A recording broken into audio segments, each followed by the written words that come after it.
ये आए कि मम्मी मेरा सिलेक्शन हो गया। ऐसा लग रहा था कि हम माँ बेटे दोनों पहले पकड़ के एक दूसरे को रोए। इतना ये संघर्ष करे हैं 4 साल सर। मम्मी मुझे वो बेल्ट और टोपी लेना है। पैसे तो मैं बहुत कमा लूंगा मम्मी, लेकिन वो मुझे शान नहीं मिलेगी जो मिलना चाहिए। जब इसका रिजल्ट आया फाइनली तो आपका रिएक्शन क्या था, कैसा लगा आपको? हमारे से आंख तो आंसू आ गया सर। पूरी गांव में शोर कर दिए, मेरा लड़का ना दरोगा हो गया, मेरा पता दरोगा हो गया। मतलब लाइब्रेरी में बच्चे मेरे से अभी भी पूछते हैं कि मतलब तू बिना डायग्राम बनाए कर कैसे लेता है क्वेश्चन 1-1 सेकंड तक 10 सेकंड में। तो मैंने सर आपकी वीडियो ही उनको बोला है कि ये 150 मेथड देख लो। देखो सेल्फ स्टडी की है भाई, बच्चे ने यूट्यूब से फॉलो किया, तब भी इन्होंने 50 में से 48 मार्क्स का स्कोर किया। बहुत अच्छा स्कोर है। जो मेरा सीपीओ था ना 2024 वाला जो मैंने अभी दिया था, वो मैंने पेपर पूरा 17 मिनट पहले सोल्व कर लिया था। 3-4 साल हो गए मेरे को, मैं 6 घंटे ही सोता था। चॉइस क्या है आपके सीजीएल में? क्या मेरे को सर मेरी चॉइस है एक्साइज। पेपर पास आने लग गया ना सर, एकदम से नींद ही नहीं आने लग रहा था बस खत्म करना सिलेबस। ऐसी जॉब का करूंगा क्या, मम्मी पापा ही खुश नहीं होंगे। तो दोस्तों ने बताया कि सीजीएल छोड़ दे, सीजीएल वीजीएल में कुछ नहीं होगा, कभी सीजीएल नहीं हो पाएगा। वंदे मातरम, नमस्कार, जय हिंद। एसएससी सीपीओ की सिलेक्शन श्रृंखला में एक और सफल कैंडिडेट आपके सामने है। नाम है संदीप सिंह, नांगलोई दिल्ली के ये रहने वाले हैं। मूलतः बिहार गया और उसके नजदीक सासाराम के ये रहने वाले हैं। दिल्ली में काफी समय से रह रहे हैं। यहाँ पर रहकर इन्होंने तैयारी की और 3903 रैंक इनकी आई है। आइए जानते हैं क्या इनका सक्सेस की जर्नी रही, क्या इनकी स्टोरी रही।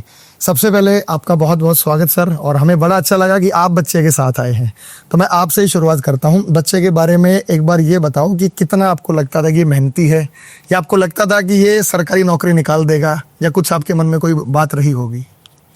2 साल पहले से उम्मीद मेरे को जगी थी, 2 साल पहले से कि हाँ निकाल लेगा। 2 साल पहले आप 2 साल पहले उम्मीद पूरी जगी थी 100% कि निकाल लेगा। तो सरकारी नौकरी में कोई घर पे था, कैसे इसको पता चला? इनका छोटा चाचा रवीश कुमार सिंह, उसमें सीआईएसएफ में है। तो वहां से गाइडेंस, वहाँ से भी गाइडेंस मिला, क्योंकि आप लोगों ने मोटिवेट किया बढ़िया, आपको उसका फल मिला। तो सर ये खुशी मिल रही है। जब इसका रिजल्ट आया फाइनली तो आपका रिएक्शन क्या था, कैसा लगा आपको? हमारे से आंख तो आंसू आ गया सर। आंखों में आंसू आ गया था। आप क्या करते हैं सर? आपका काम क्या है? किराने की दुकान है नागलोई शिवराम पार्क में। अच्छा, आप किराने की दुकान चलाते हैं। तो कितने समय से वो काम कर रहे हैं आप? 27 साल से। 27 साल से। तो दिल्ली जैसे महंगे शहर में रह के किराने की दुकान में बच्चों को पढ़ाना तो काफी संघर्षपूर्ण जीवन रहा होगा। संघर्ष होता था। और ये बच्चों ने 2 लड़के हैं हमारे, बड़े लड़के हैं संदीप सिंह, और इन्होंने दुकान में भी मेहनत किया, हमारे को टाइम दिए। 1-2 घंटा जैसे खाना है उन्होंने तो उसको छोड़े भी, मतलब दुकान पे भी काम संभालने के बाद खासकर दीपावली हो गई, होली हो गई, जब भीड़ हो गई, जैसे हम गांव चल गए 15 दिन के लिए, गाँव चले गए, वहीं दुकान छोड़ देते हैं सर। तो आप ये बताओ कि ये जो आपका बड़ा बेटा है, आपको लगता था कि ये मेहनती है, ये जरूर कुछ ना कुछ जीवन में करेगा? कोई आस थी या आपको ये लगता था कि भाई बच्चे भी आगे दुकान संभाले? कैसा लगे? नहीं, ऐसा कुछ नहीं था सर। इनको शुरू से यही लगन था, मम्मी मुझे वो बेल्ट और टोपी लेना है। बेल्ट और टोपी? हाँ, इनकी वही लगन थी कि मुझे वो टोपी लेना है। पैसे तो मैं बहुत कमा लूंगा मम्मी, लेकिन वो मुझे शान नहीं मिलेगी जो मिलना चाहिए। तो हम भी छोड़ दिए कि बेटा तुम अपना संघर्ष कर लो, लेकिन जरूरत पर हमारा साथ भी दिए हैं। हम 20-20 दिन के लिए गांव गए हैं, पूरी दुकान इनके पर छोड़ कर, दिन रात दुकान चलाना, समय मिले तो पढ़ाई भी करना। आज उसी की सफलता है। दीपावली के दिन रिजल्ट आया था, ऐसा लग रहा था कि हम माँ बेटे दोनों पहले पकड़ के एक दूसरे को रोए। दीपावली के दिन दीपावली बहुत अच्छी हो गई। अच्छी हो डबल खुशी मिली। अच्छी हो गई। ऐसा लगता था जब मेडिकल हुआ था, कट ऑफ थोड़ा इधर उधर जा रहा था, तो मैं अंदर 20 दिन ऐसा लग रहा था मैं खा रही हूँ जी रही हूँ नहीं। डर बन रहा था, क्या पता क्या हो क्या ना हो। लेकिन जिस दिन ये आए कि मम्मी मेरा सिलेक्शन हो गया, पहले तो दोनों माँ बेटे एक दूसरे को पकड़ के रोए, फिर भगवान भी पूजा पाठ करे। मैं भी भगवान से दिन रात इनके लिए यही मांगती हूँ, कहीं मेरे बच्चे कामयाब हो जाए कहीं, क्योंकि इतना ये संघर्ष करे हैं 4 साल सर। पता नहीं चलता है कि रात में सोते हैं कि नहीं सोते हैं। दिन में पढ़ाई, रात को भी जब उठती हूँ मैं बच्चे को किताबें लिए देखती हूँ। वही आज खुशी है कि मिला है। भगवान करे इससे और आगे आगे बढ़ते जाएं, क्योंकि एक मिल गया ना, सहारा भी इनका हो गया, इससे आगे और बढ़े। हम लोग का तो यही आशीर्वाद है ना, बिल्कुल। कि जितना आगे ये चले उतना इन लोग का साथ हम दोनों हैं। तो संदीप भाई, आप बड़े खुशकिस्मत हो कि ऐसी बहुत अच्छी सोच वाले माता पिता आपको मिले। सर। तो जी सर। इनके दादा दादी चाचा चाची सबका इनका आशीर्वाद है जो घर से मिलता है इनको। ये इनको सब प्यार देते हैं, सबसे ज्यादा घर के बड़े बेटे सबसे बड़े बेटे हैं। और पोते में तो दादा दादी इधर ही रहते हैं या? गाँव रहते हैं। मेरे मम्मी पापा गाँव रहते हैं। नहीं जाते। हाँ। चाचा का नाम इनका मुकेश, राकेश, रवि सिंह CISF में है। चाचा चाची सबका प्यार मिलता है इनको। ये बात करते रहते हैं 2-3 दिन पे, उनका सबका आशीर्वाद मिलता है। उन लोग का आशीर्वाद का भी फल है उनका भी। रोज ही बात करते हैं कि आज मेरा लड़का कैसे हुआ, कि जब क्या हुआ, एक रोज दादा दादी रोज मेरे से ज्यादा वो लोग भगवानगिरी लगे रहते हैं। मेरा पोता कहीं से लेट हो जाए, इसके बाद मैंने साथ किया। तो जब पोते की खबर दादा को पता लगी सिलेक्शन हो गया तो उनका क्या रिस्पॉन्स आया, कैसा? वो दादा के तो बताइए मत सर, वो क्या कह रहे हैं ना, पहले तो रोना शुरू करे, रोने के बाद कह रहे हैं मैं ना अपने गांव के भाषा में, हाँ, अवश्य बोलो। हाँ, मैं गांव के भाषा में, मैं ना महावीर जी मेरी चिट्ठी लिख के भेजा था। भेज बनी। हाँ, कि मेरा ना पोता के हो जाए। मुझे पता है वो मेरा चिट्ठी पढ़ लिए हैं इसीलिए हो गया। और पूरी गांव में शोर कर दिए, मेरा लड़का ना दरोगा हो गया, मेरा पोता दरोगा हो गया। उसी समय दादी भी उतने सारे मतलब खुशी वाला रो रहे हैं। बच्चे भाई लोग हैं छोटे छोटे, चाचा के लड़के हैं, सब हैं। ऐसा लगता था ना कि पता ना उनको क्या मिल गया। इतनी खुशी सारा परिवार के मतलब इतना खुशी है। इस बच्चे का पहला बच्चा घर के निकला है, वो पोते में, क्योंकि देवर तो हैं एक पहले से ही, लेकिन पोते में आज सब अपने बच्चे से भी। हमारा परिवार सर ऐसा है, एकजुट परिवार है कि आज आपको थोड़ा सा भी कुछ ऐसे यहाँ कट भी जाए ना तो सब आपके सामने दिखने लगेगा। ऐसा परिवार लोग हम बना के रखे हैं। इसी का नतीजा है कि इनको इतना प्यार मिलता है और भरोसा करें। इस प्यार की भरोसे की इन्होंने जो है लाज भी रखी है और सिलेक्शन दिया है अपनी मेहनत के दम पे। संदीप, आप पर आते हैं। आप ये बताइए, आपने कब से तैयारी करनी शुरू की थी? मैंने जनवरी 2022 से तैयारी चालू करी थी। और सबसे पहले मैंने जयदीप सर का कोर्स लिया था इंग्लिश के लिए। उसके बाद फिर मैंने राकेश यादव सर का कोर्स लिया था 1 महीने बाद मैथ के लिए। तो दोनों से 8-9 महीने में मैंने पूरा कोर्स कंप्लीट किया। उसके बाद मेरा मतलब CPO के लिए वैसे मन नहीं था मेरे को CPO कभी देना है। मेरा मेन था कि CGL देना है मेरे को। तो मैंने फर्स्ट अटैम्प्ट CGL दिया। उसके बाद मेरा फर्स्ट अटैम्प्ट में हो गया प्री, फिर मैं मेंस में रह गया, है ना, उस 20 मार्क्स से। फिर उसके बाद मैंने second attempt, third attempt CGL के थे। CGL नहीं हो पाया, लेकिन मैंने ऐसी, मेरे एक दोस्त ने बोला कि CPO भी भर के देख एक बार। फिर मेरा फर्स्ट अटैम्प्ट CPO हो गया, लेकिन वो उसमें मेडिकल अनफिट हो गया। और ये मेरा सेकंड अटैम्प्ट था, है ना। इसमें मेरे को अब CRPF मिली है। चलो, शुरुआत हुई, एक बहुत अच्छे तरीके शुरुआत हुई। अच्छा, ये बताओ रीजनिंग का सेगमेंट आपने कैसे किया और रीजनिंग की कैसे आपने तैयारी की? रीजनिंग के लिए तो सर मैंने यूट्यूब पे आपको ही फॉलो किया था बस, है ना। आपकी मैंने सबसे पहले तो सिलोक की वीडियो देखी थी, वो 150 मेथड वाली। तो बहुत पहले आई थी लॉकडाउन में। उस टाइम देखी थी, है ना। उसके बाद मैंने वो वीडियो देखी सर। उसके बाद मतलब लाइब्रेरी में बच्चे मेरे से अभी भी पूछते हैं कि मतलब तू बिना डायग्राम बनाए कर कैसे लेता है क्वेश्चन 1-1 सेकंड तक 10 सेकंड में। तो मैंने सर आपकी वीडियो ही उनको बोला है कि ये 150 मेथड देख लो। और सर वो बहुत जल्दी मेरे को अच्छा भी लगा वो मेथड। मैंने कोर्स से नहीं किया कोई, यूट्यूब से ही आपको सिर्फ फॉलो किया है। उसमें तकरीबन सारे टॉपिक्स मैंने जैसे मैराथन लगाई है नॉन वर्बल की भी। जैसे क्यूबॉइड का कोई क्यूब का टॉपिक है क्या आपका डाला sir, cube by Arun sir, वो क्यूब का टॉपिक देख लिया। क्योंकि 5-6 टॉपिक ही मेरे को तो ऐसे थे कि जो मैं रुक रहा हूँ जिसमें नंबर कट रहे हैं, तो मैंने सिर्फ वही टॉपिक्स देखे। तो भाई मदद आपको मिलती है। आप बच्चे कहते हैं ना कि सर फीस अफोर्ड नहीं कर पा रहे, तो भाई की तरह भाई यूट्यूब से कर लो। यूट्यूब चैनल रीजनिंग बार उनको मारे, वहाँ ये सर्च करते हैं, नाम से सर्च करते थे। जी सर बिल्कुल। मैं कोई भी टॉपिक रहना, आप नाम लिखा जैसे सिलोक by Arun sir, cube by Arun sir, तो वीडियो आ ही जाती थी। आपने हर टॉपिक वीडियो बना रखी है, मैंने डाली हुई है पहले। तो मैंने कोई कोर्स नहीं लिया, यूट्यूब से आपका रीजनिंग का खत्म कर लिया था सर। तो उससे आपके मार्क्स क्या रहे प्री में? उसके मेरे 48 मार्क्स हैं। 48 मार्क्स। देखो, सेल्फ स्टडी की है भाई बच्चे ने, यूट्यूब से फॉलो किया, तब भी इन्होंने 50 में से 48 मार्क्स का स्कोर किया। बहुत अच्छा स्कोर है। CGL में क्या रहा है? CGL में 47.5। 47.5। और मैं जो मेरा CPO था ना 2024 वाला जो मैंने अभी दिया था, वो मैंने पेपर पूरा 17 मिनट पहले सोल्व कर लिया था। पूरा पेपर 17 मिनट मेरे पास बचे हुए। CPO वाला? CPO अभी जो प्री दिया था मैंने, 17 मिनट मेरे पास बचे भी थे। और उसमें एक क्वेश्चन मेरा रीजनिंग का बच गया था, एक आ नहीं रहा था, एक बच गया था। तो वो मैं 17 मिनट पूरी एक रीजनिंग के क्वेश्चन पे लगाई, लेकिन वो मेरे को सीरीज समझ नहीं आई थी। स्टेटमेंट वाला नहीं, सीरीज वाली। सीरीज वाला। हाँ, तो वो सीरीज मेरे को समझ ही नहीं आई। 17 मिनट पूरे मैंने उस पर दिए। वो फिर मेरे को छोड़ना ही पड़ गया। हम तो ये कहते हैं ना 1 से 1.5 मिनट ही तो नहीं आए तो कोई और पार्ट देख लेते। हाँ, लेकिन मेरे पास 17 मिनट मैंने बचा लिए थे, पेपर ही खत्म कर लिया था 17 मिनट पहले। पूरा हो गया था मैथ्स वगैरह। मैथ, रीजनिंग सब। मैथ में भी मेरे 48 मार्क्स हैं, 2 क्वेश्चन वो मेरे गलत हो गए, है ना, तो फिर उसमें 48 मैथ्स में हो गए, 47.5 रीजनिंग में हो गए। जी सर। और इंग्लिश में 41.5। 41.5 का। चलो बहुत अच्छा किया और आपने मेहनत की।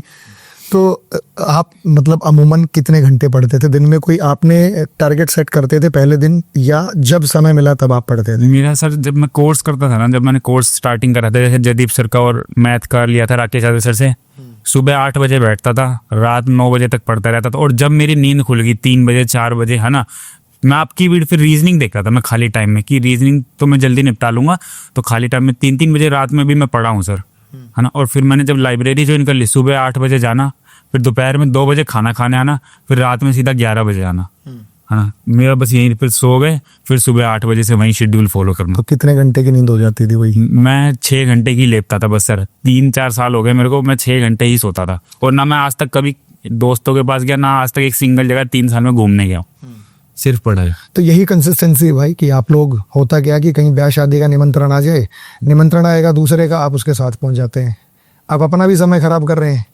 तो यही कंसिस्टेंसी होनी चाहिए कि भाई हमें जब तक हम सफल ना हो जाए, ना हम कहीं घूमने जा रहे हैं, ना हम किसी दोस्तों के साथ जाके समय खराब कर रहे हैं। हाँ, अगर आपको इकट्ठा बैठ के पढ़ना है, ग्रुप डिस्कशन करना है, वो एक अलग चीज़ है, लेकिन व्यर्थ में समय खराब करना, क्योंकि समय फिर नहीं आएगा। इस भाई ने इस बात को पहचान लिया, समझ लिया और आज रिजल्ट इसके सामने है।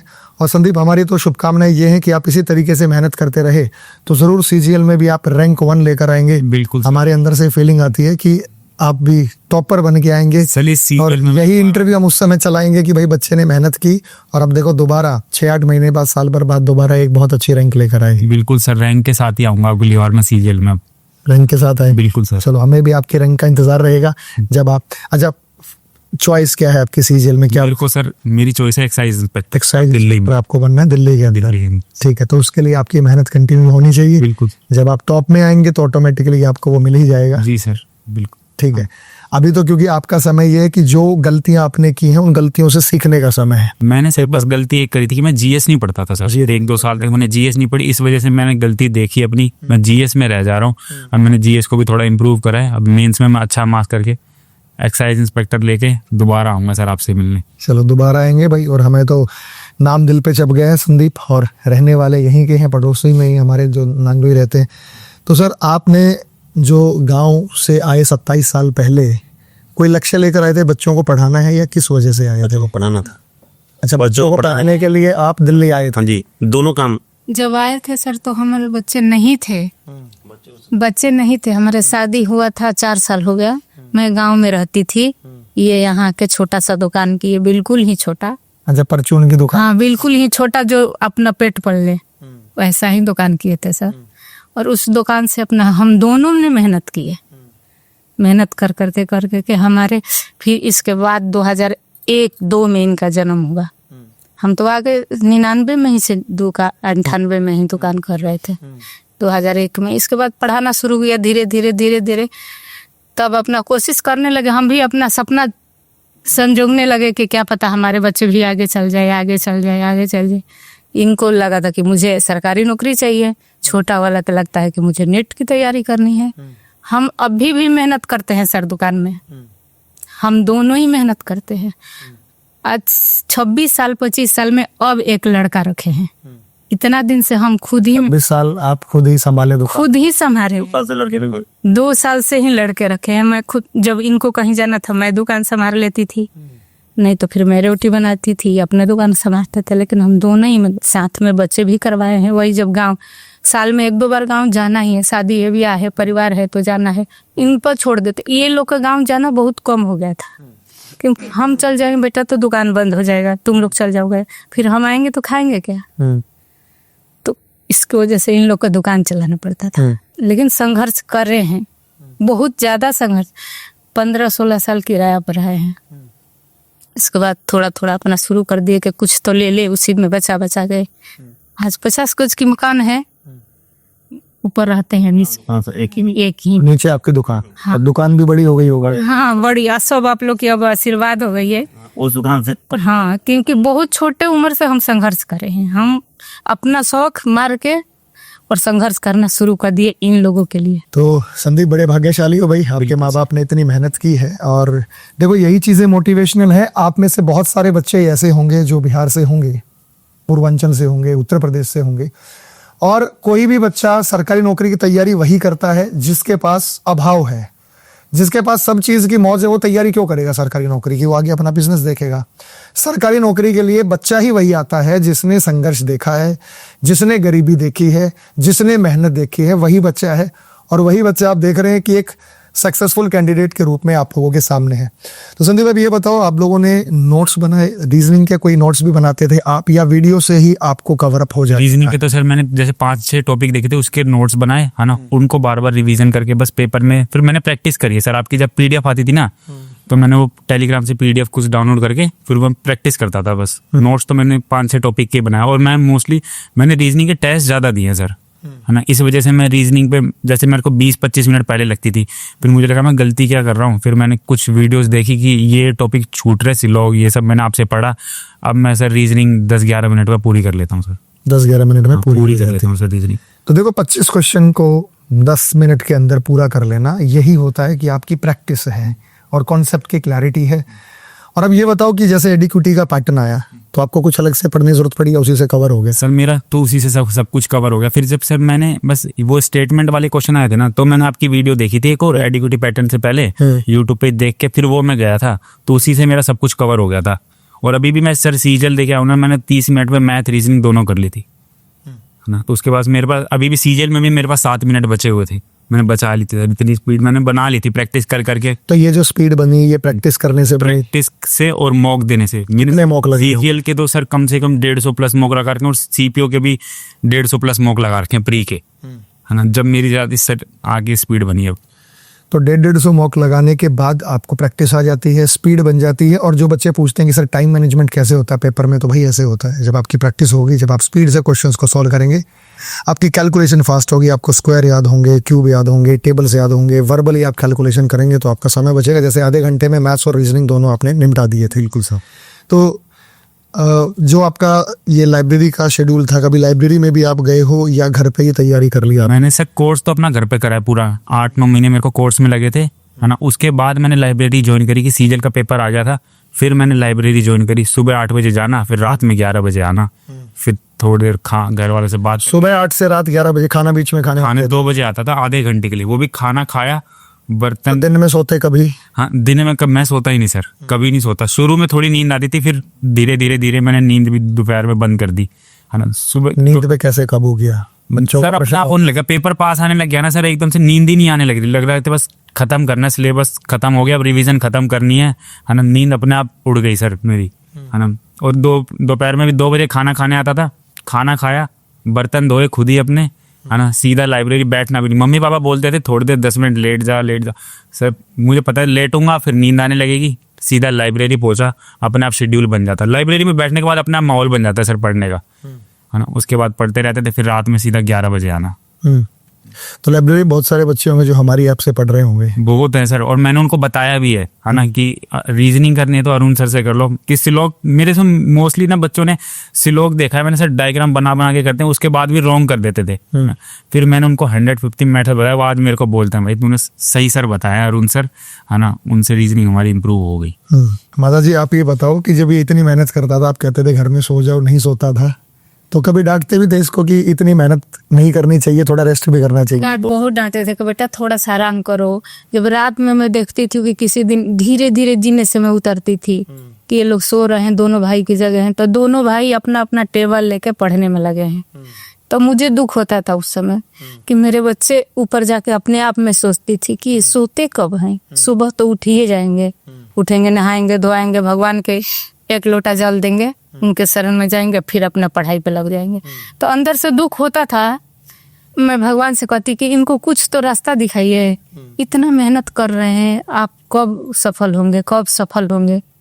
लेकिन ये सब आशीर्वाद है बड़ों के, छोटों के, सब आशीर्वाद। इनकी दादी जो है सारा दिन मंदिर में इनके लिए बैठी रहती थी कि मेरा पोता कब सफल हो। इतना मेहनत क्यों कर रहा है बेटा, 1 घंटा सो लो, 2 घंटा। घर में जितने हैं मेरे परिवार हैं, चाचा ताऊ सब, सबके प्यार ये इतना पाए हैं ना, इनका पास वही आशीर्वाद है सर। क्योंकि सब लोग का एक सपना था कि मेरा बड़ा पोता जो चाह रहा है वो मिल जाए।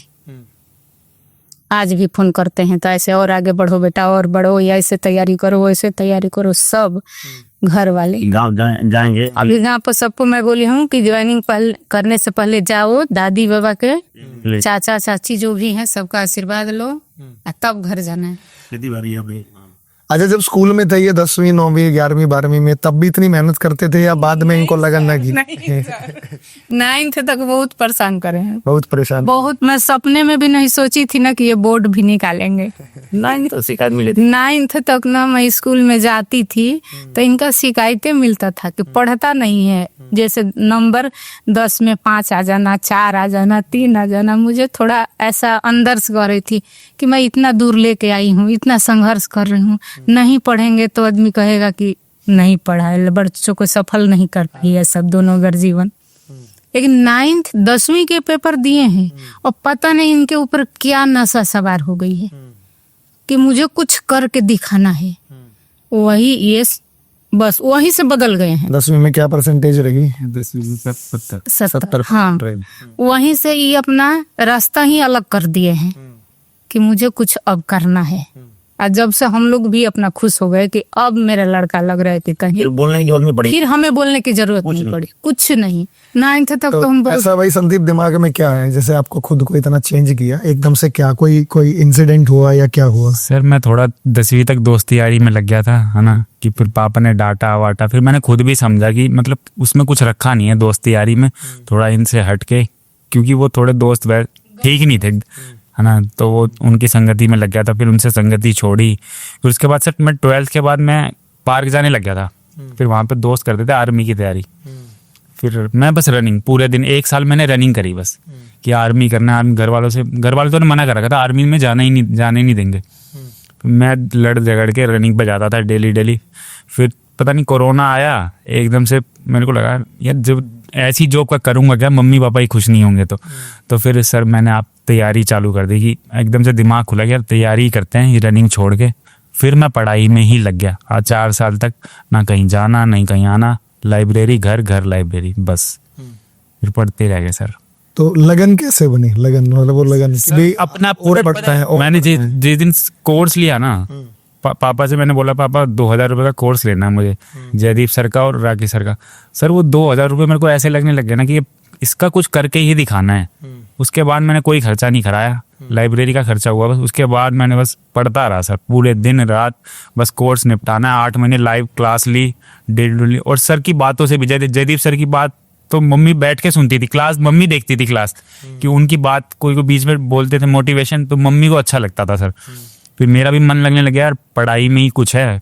फिर सीजीएल सुना कि सीजीएल ही करना है, तो दोस्तों ने बताया कि सीजीएल छोड़ दे, सीजीएल में कुछ नहीं होगा, कभी सीजीएल नहीं हो पाएगा। मैंने बोला करना तो यही है भाई, है ना। फिर सीजीएल का भी अटैम्प्ट दिया, फिर वो रह गए। अब इस साल सर मार्क्स अच्छे हैं, मेंस देंगे अच्छे से, अब मेहनत भी कर रखी है और दोबारा भी आएंगे सर बढ़िया रैंक लेके। हमारा शुभकामनाएं आपके साथ है। हम तो जरूर चाहेंगे कि दोबारा एक बहुत अच्छे रैंक के साथ, और जो आपका ड्रीम है कि एक्साइज इंस्पेक्टर बनना है, तो जरूर आप एक्साइज इंस्पेक्टर बन के आए, और दिल्ली में भी ड्यूटी आएगी आपकी। बिल्कुल सर, इससे बढ़िया और क्या होगा।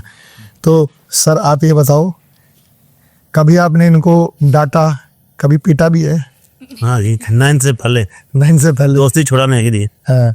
दोस्ती ऐसा मान लीजिए, जैसे गलत लड़के हैं वो तो खराबी सिखाएंगे, अच्छे लड़के से दोस्ती करो कोई दिक्कत नहीं। हमने छोड़ाया भी सर, जबरदस्ती छोड़ा है। छोड़ नहीं रहे थे, 2-3 बार छोड़े, तीसरी बारी थी वो हाथ भी छोड़ना पड़ गया था। हाँ। फिर छोड़ दिए। इनको भी लगा कि नहीं पापा सही बोल रहे हैं। अब इनके लिए कभी कहते थे एक कोर्स लेना है, तो मैंने कहा था ले लो। ये नहीं कहा कि नहीं लेना, ये बोले 2000 लगे चाहे 2500 लगे ले लो। बुक खरीदने जाना है, जैसे पैसे लेके गए, मैंने 500 ऊपर ले जाओ, कहीं रेट बढ़ा हुआ है बुक का, वो ले आना। लेकिन इन्होंने कभी पैसे का दुरुपयोग नहीं किया, 1 रुपये का भी, कभी भी। ये नहीं कि जैसे लड़के होते हैं ना कि जैसे पैसे दिए चलो उड़ाए, ऐसी बात नहीं। तो भाई जो माँ बाप होते हैं ना, उनकी डांट डटकार वो पीट देते हैं, मार देते हैं। तो यार ये तो समझ लो कि आशीर्वाद है कि आपके माँ बाप का साया आपके ऊपर है। बहुत सारे बच्चे ऐसे हैं जिनके माँ बाप इस दुनिया में नहीं होंगे, अकेले हैं, और हमने इंटरव्यू भी लिया था, बावजूद उसके उन्होंने सिलेक्शन लिया, मेहनत की। तो ये तो एक प्रसाद है, और जैसे माँ बाप कहें वैसे ही आपको मान लेना चाहिए, तैयारी करनी चाहिए। और मैं तो ये कहता हूँ कि सबसे बड़ा मोटिवेशन आपके माता पिता हैं। जब आप देखते हैं कि आपकी जो मम्मी है 365 दिन, उनको कभी छुट्टी थोड़ी मिलती है। हो सकता है कि हमारी छुट्टी हो जाती हो, पिताजी कभी सरकारी नौकरी में, उनकी छुट्टी हो जाती है, लेकिन मदर को तो खाना बनाना है, आपके कपड़े धोने हैं, घर के सारे काम करने हैं। तो जब 24 घंटे 365 दिन आपके लिए वो तैनात रहते हैं, तो आपका भी फ़र्ज़ बनता है खूब मेहनत करें। यहाँ से मोटिवेशन लें, इन भाइयों के केसेस को देखें, सर को देखें, मैम को देखें, तो देखो कि कितनी मेहनत इन्होंने की है अपने बच्चों को पढ़ाने के लिए। बच्चे ने भी इस बात को समझा, रिजल्ट आपके सामने है। तो मैं यही कहूँगा कि भाई सफलता हर एक व्यक्ति के जीवन में आएगी, लेकिन उसके जीवन में आएगी जिसमें ईमानदारी से प्रयास किया होगा। और भगवान भी हर व्यक्ति को एक बार तो एक अवसर देता है कि उसे सफल बनाने में मदद करता है। और हम भी 12 घंटे पढ़ाते हैं, और पढ़ाते पढ़ाते इतना, आज भी मैंने क्लासेस ली, सर लोग भी वेट कर रहे थे, गला साथ नहीं दे रहा, उसके बावजूद मेरी इसके बाद दोबारा से क्लासेस हैं। तो हर व्यक्ति की अपनी एक संघर्ष की कहानी है, सब लोग मेहनत कर रहे हैं, और आप लोगों को भी करनी चाहिए और सीखना चाहिए कि भाई जो सरकारी नौकरी है ना, अब वो टाइम चला गया कि पैसे दे के आप भर्ती हो जाओगे। ये मेहनत से लड़कर आए हैं ये बच्चे, कहीं पैसे देकर नहीं आए। और हज़ारों बच्चे हैं जिनका इंटरव्यू हमने यहाँ पे लाइव किया है, जो अपने मेहनत से ही यहाँ पर आए हैं। तो संदीप, कुछ क्या कहना चाहोगे इन बच्चों को, कैसे ये मोटिवेशन बनाए रखें और कैसे ये तैयारी कर सकते हैं, और कितना समय इनको सिलेक्शन के लिए लगेगा?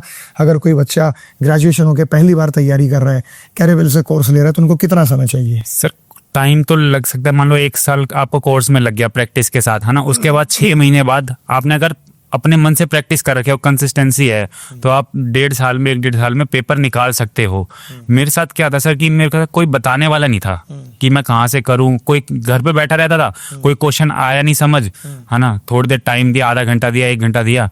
अब यूट्यूब पे भी उस टाइम मेरे को समझ नहीं आता था कैसे देखूं, क्या देखूं, कोई सोल्यूशन मिलता नहीं था, है ना। फिर मैं वहाँ छोड़ ही देता था। फिर मैं लाइब्रेरी जाने लग गया ना, थोड़े मैंने दोस्ती यारी रखी, मतलब सही बंदों से जो पढ़ने वाले थे। फिर उनसे समझ आया कि कंपटीशन का, वो घर पे बैठ के ना सर एक कंपटीशन पता नहीं चल पाता कि कौन स्टैंड कहाँ कर रहा है। जब मैंने लाइब्रेरी में देखा ना, यार मेरे मार्क्स तो कुछ भी नहीं आ रहे, है ना। फिर मैंने धीरे धीरे उनसे कम्पीट किया। आज सर लाइब्रेरी में उन सबसे जितने बच्चे ज़्यादा हैं, सबसे ज़्यादा मार्क्स मेरी CGL में अभी बने हुए हैं, है ना। 20-25 बच्चे हैं, तो सब आज 120-130 के बीच में मेरे 144 मार्क्स हैं। सर हर चीज़ से सीखना चाहिए। मैंने उनसे कुछ सीखा कि ये क्वेश्चन कैसे होगा, ये क्वेश्चन घर पे बैठ के सर समझ नहीं आता, तो छोड़ दिया क्वेश्चन। इसलिए पेपर में थोड़ा शुरू में फेलियर देखने पड़ गए थे सर। मेन है कंसिस्टेंसी रखो, बस डेली पढ़ो। 2 घंटे मिल रहा है किसी दिन तो 2 घंटे पढ़ो, जिस दिन 8 घंटे मिल रहे हैं 8 घंटे पढ़ो, लेकिन पढ़ो डेली। आप बताइए सर, आप बच्चों को क्या संदेश देना चाहेंगे? बच्चों को यही संदेश देना चाह रहे हैं कि अपना मन लगा के पढ़ें, ध्यान दें, माने गार्जियन का वो दुरुपयोग नहीं करे, टाइम का, समय का और पैसे का, बिल्कुल किसी दुरुपयोग न करे। हाँ जी, आप बताइए। हाँ सर, मैं भी यही कहूँगी कि हर बच्चों को कह रहा हूँ, बेटा इतना मेहनत करो कि माँ बाप बहुत मेहनत से तुम लोग को पढ़ाते हैं, पैसे लगाते हैं, उस पैसे को माँ बाप को सिर ऊंचा कर दो। कभी ऐसा मौका न मिले कि मैं इतना करब ही और मेरे बच्चे उस योग्य नहीं बने। इसलिए हर बच्चों को करूँ, बेटा मेहनत करो, ये समय निकल जाएगा, फिर नहीं आएगा। ये समय बहुत होता है कि एक समय होता है कि जो मैं कुछ कर पाऊँ, उम्र चल जाएगा बेटा, क्या करोगे, कुछ नहीं कर पाओगे। इसलिए अपना समय खराब मत करो बेटा। हर बच्चों अपना अपना कामयाबी पर ध्यान दो। जो कामयाब है उसी को इस दुनिया में पूछ है, तो आगे किसी को पूछ नहीं है। जब तुम्हारे पास सब कुछ है तो सब खुश है, नहीं है तो कुछ नहीं है। इसलिए हर बच्चों खूब मन लगा के पढ़ो बेटा। हम माँ बाप के तुम्हारे सिर पर बराबर हाथ रहेगा। तुम लोग खूब खुश रहो, खूब पढ़ो, मेहनत करो, तभी सफलता मिलेगी। लापरवाही से नहीं मिलेगी, गलत दोस्तों के संगत में नहीं मिलेगी। एकदम बहुत अच्छा से रहो और पढ़ो। तो बहुत अच्छी बात, कीमती बातें कहीं। उम्मीद करता हूं कि आप लोग इसे अपने जीवन में उतारेंगे, अपने जीवन के सांचे में ढालेंगे, क्योंकि ये बातें, ऐसी मोटिवेशनल स्टोरीज जब आपके सामने आएंगी तो आपका हौसला और बढ़ जाता है।